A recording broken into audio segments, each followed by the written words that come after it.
Assalamualaikum.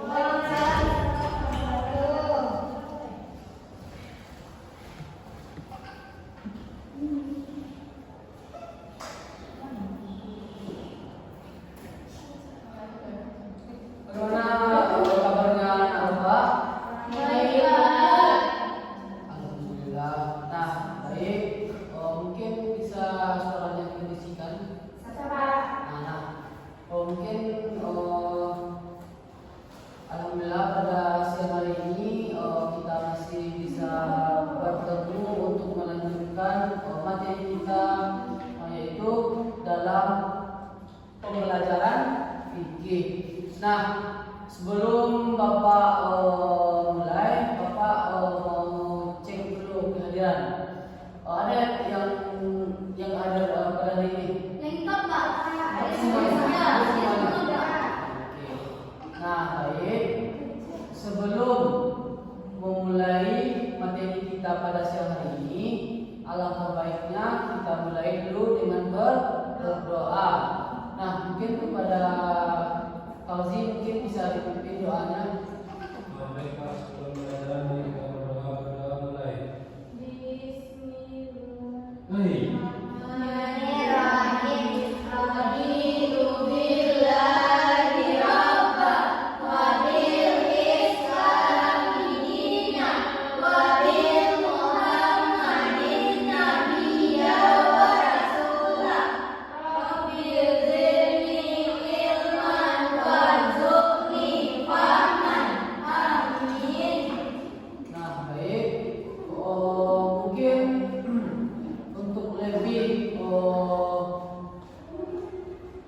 Memudahkan kita dalam menerima materi yang Bapak sampaikan nanti, mungkin anak-anak mungkin bisa menyampaikan mampu biar nyaman nanti kita belajar ketika materi yang Bapak sampaikan nanti. Bisa dipahami anak-anak? Nah, pada materi kita kali ini kita masuk kepada, bisa dilihat kemudiannya tentang tata cara penyembelihan hewan dan kematian. Nah, kita masuk yang pertama, yaitu tentang hewan ternak. Tentu kita perlu mengetahui apa itu dari hewan penyembelihan hewan ternak tersebut. Nah, ini adalah Bapak bikin. Penyembelihan hewan ternak ialah proses memotong hewan ternak untuk mendapatkan daging yang halal dan berkualitas. Nah, jadi hewan penyembelihan ternak adalah proses memotong hewan ternak atau menghilangkan nyawa hewan tersebut untuk mendapatkan daging yang halal dan berkualitas. Cara untuk mendapatkan daging yang halal tersebut tentunya harus menyembelih itu adalah dengan menyebut nama Allah. Saya paham sampai sini? Bisa.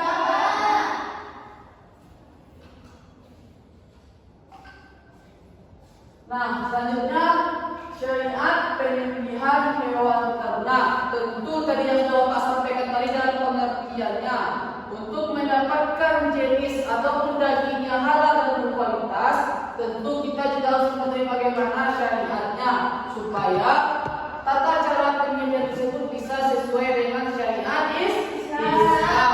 Nah, ini yang pertama adalah penyembelihan dalam ajaran Islam. Islam mengajarkan bahwa setiap hewan yang akan dikonsumsi harus disembelih terlebih dahulu dengan baik dan benar. Nah, jadi otomatis jika seandainya nanti kalau orang menyembelih hewan tersebut dengan tidak sesuai tuntunan syariat Islam, tentu kualitas dan dagingnya tersebut bisa berubah menjadi haram. Nah, sebab ini penyembelihan yang tidak baik dan benar akan mengakibatkan hewan tersebut tidak halal untuk dikonsumsi. Contoh seperti ini, sapi tersebut kan awalnya tersebut kan halal kan daging tersebut. Nah, jika nantinya seorang tersebut menyembelih tanpa menyebut nama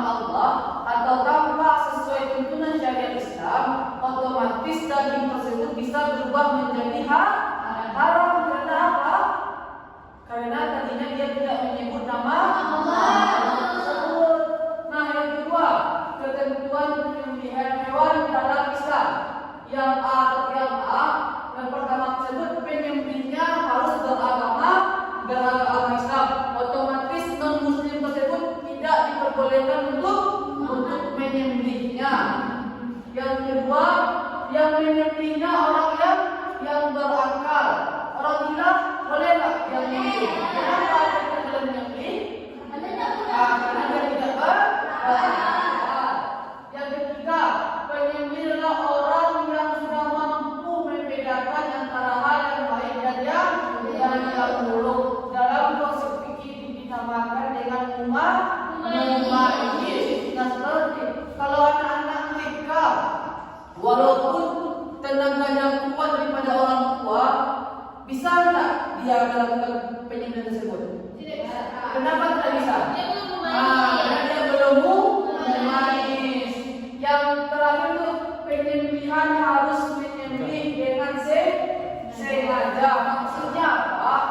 Ketika nanti seseorang melakukan penyembelihan tersebut, dia terus mempersiapkan dengan semaksimal mungkin. Karena nantinya daging tersebut dikonsumsi dan akan masuk ke dalam darah daging kita. Siapa bisa di sini? Nah, selanjutnya ketentuan hewan yang akan disembelih.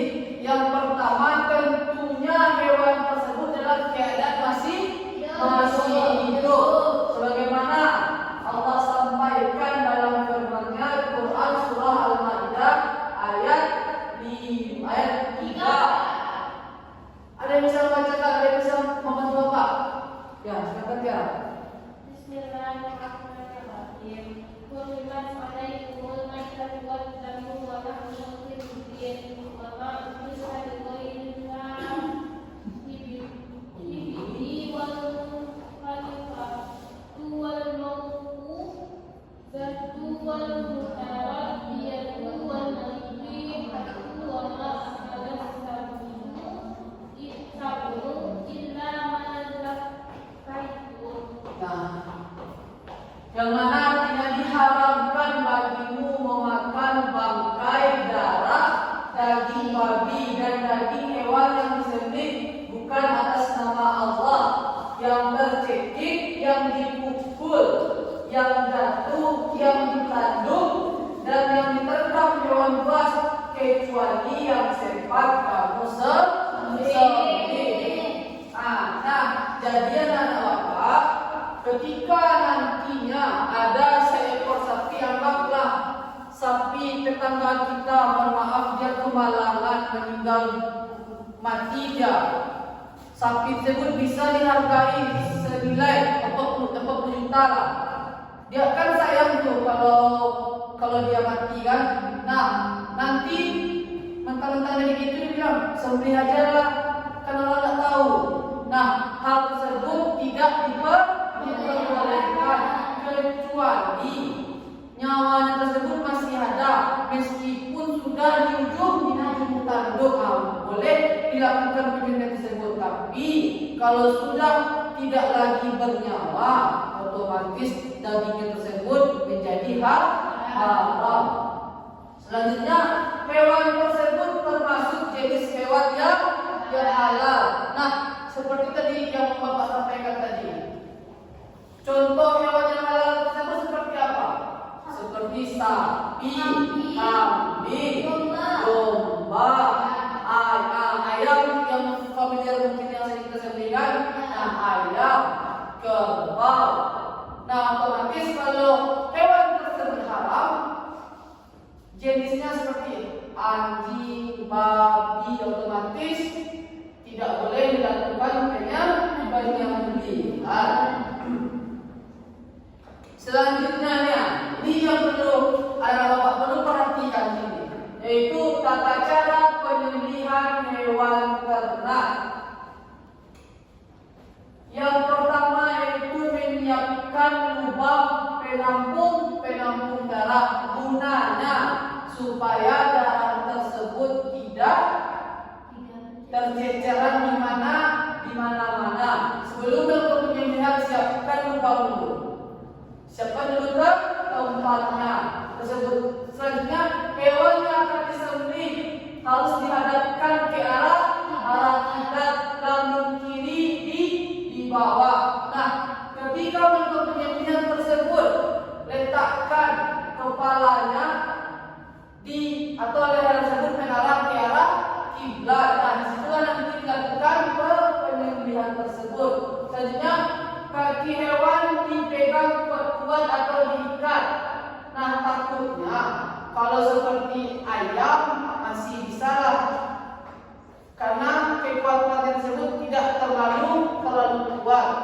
Tapi kalau seperti sapi, kerbau, unta perlu dipegang atau diikat dengan kuat takutnya nantinya ketika dilakukan penyembelihan terjadi hal-hal yang tidak diinginkan.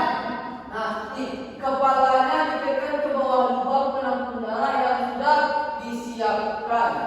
Selanjutnya, leher hewan ditekan di atas lubang penampung darah yang sudah disiapkan.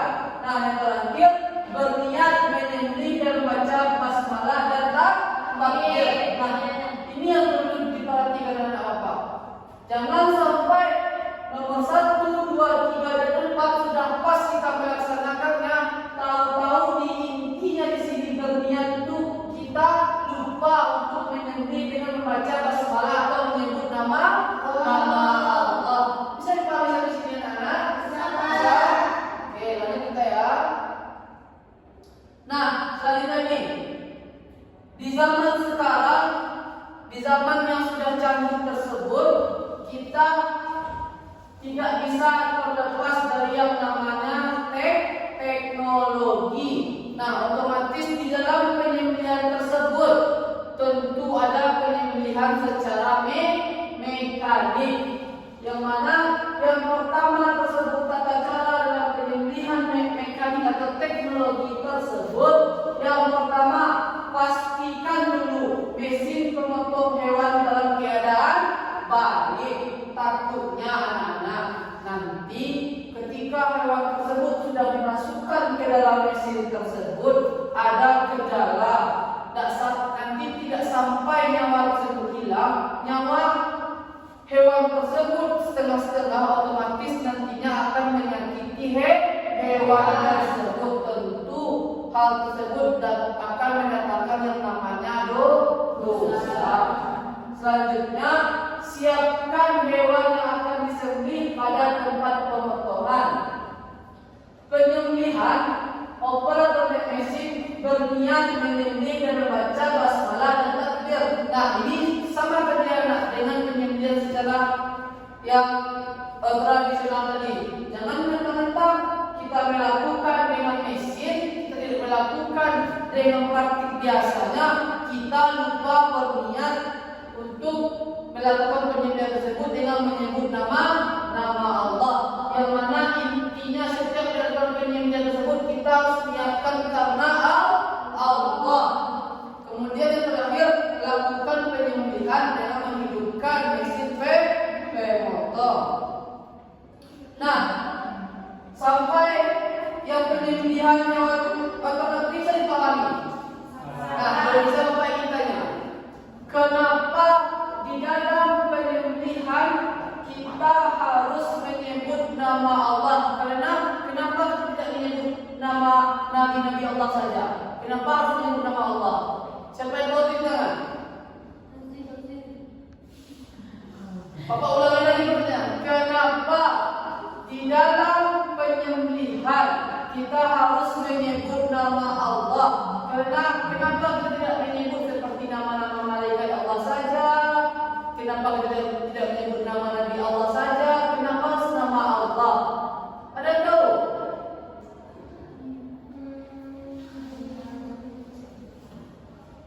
Karena supaya dapat menghasilkan daging tersebut menjadi halal dan dagingnya berkualitas. Baik, jadi kita masuk kepada pembunuhan hewan liar. Mungkin di sini mungkin sudah sering mungkin ya terjadi mungkin kita ngomong anak-anak bapak ya, adanya pembunuhan hewan liar seperti berburu babi, berburu apa lagi? Berburu kijang, berburu rusa, ya kan? Nah, tentu di sini mungkin sudah tidak asing lagi mungkin bagian anak bapak.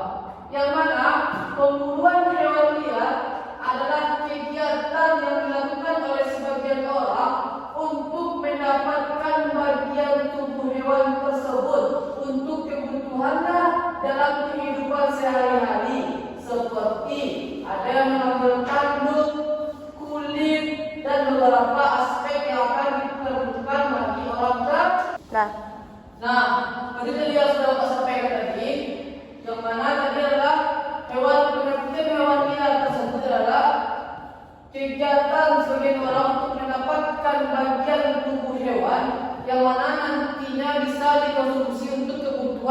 sehari-hari mereka. Seperti di kampung kita berburu rusa, dimana nanti dagingnya bisa dimakan untuk kebutuhan sehari-hari mereka. Nah, baik, lanjut. Contoh hewan liar. Nah, di sini ada dua bagian. Yang mana hewan liar ada yang di darat seperti harimau, buaya, singa, serigala. Kalau kita jumpai apa? Rusa, kambing, ya kan?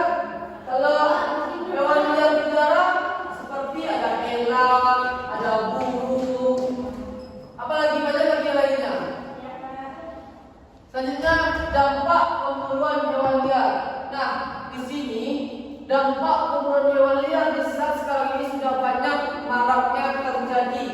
Yang mana yang sudah Bapak sampaikan, selain adanya dampak positif yang mana bisa untuk menunjang kebutuhan sehari-hari, tentunya bisa untuk dalam hal segi positif yang dapat merusak ekosistem dan keseimbangan hutan.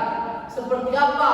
Contohnya, seperti banyaknya zaman sekarang hewan-hewan yang sudah langka, seperti harimau Sumatera, badak berjula 1. Kita tengok oleh oknum-oknum yang tidak bertanggung jawab, ditangkapnya harimau tersebut, diambilnya kulitnya, dijualnya hanya untuk kebutuhan diri mereka sendiri, yang tidak mempertimbangkan bagaimana ekosistem alam. Nah, sampai di sini bisa dipahami anak Bapak?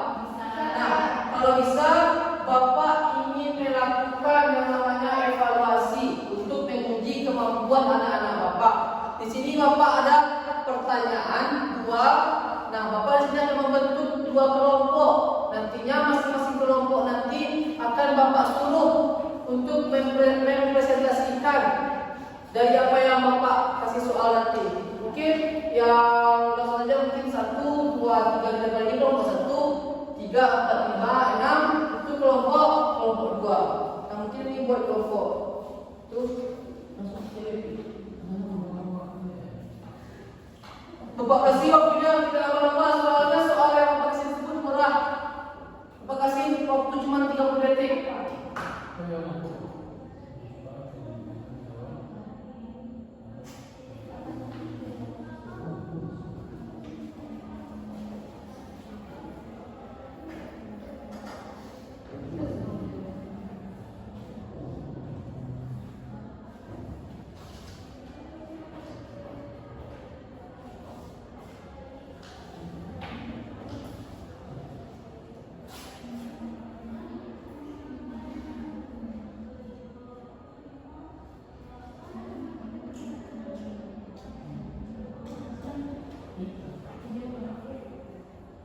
Oke, sudah bisa? Nah, silakan. Mana yang tampil?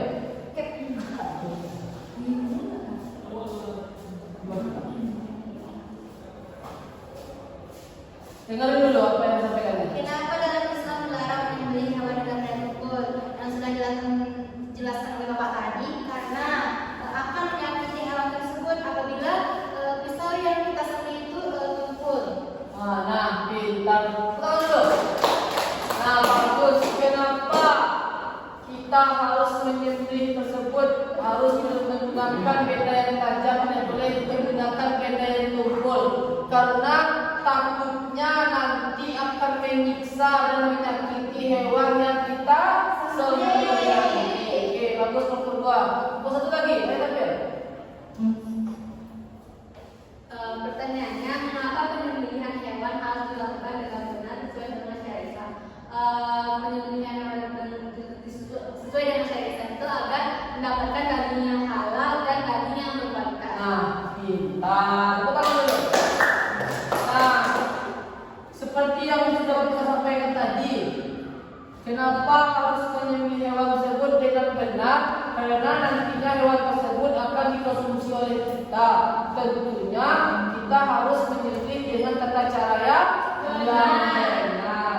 Nah, mungkin anak-anak Bapak mungkin sudah paham ya dengan materi yang sudah Bapak sampaikan ini ya. Oke. Nah, untuk itu sebelum Bapak tutup pembelajaran kita pada pertemuan siang hari ini. Untuk penguatan materi, Bapak akan membagikan tugas rumah. Nantinya akan dibikin per kelompok sesuai dengan kelompok yang Bapak bagi. Nantinya akan Bapak share, nanti akan Bapak kirim nanti di grup WA tentang permasalahan pemilihan di masyarakat masing-masing. Nah, nanti tolong dibikin diamati di masyarakat masing-masing. Minggu depan dikumpul dan dipresentasikan di depan kelas. Sampai pada anak. Baik. Sebelum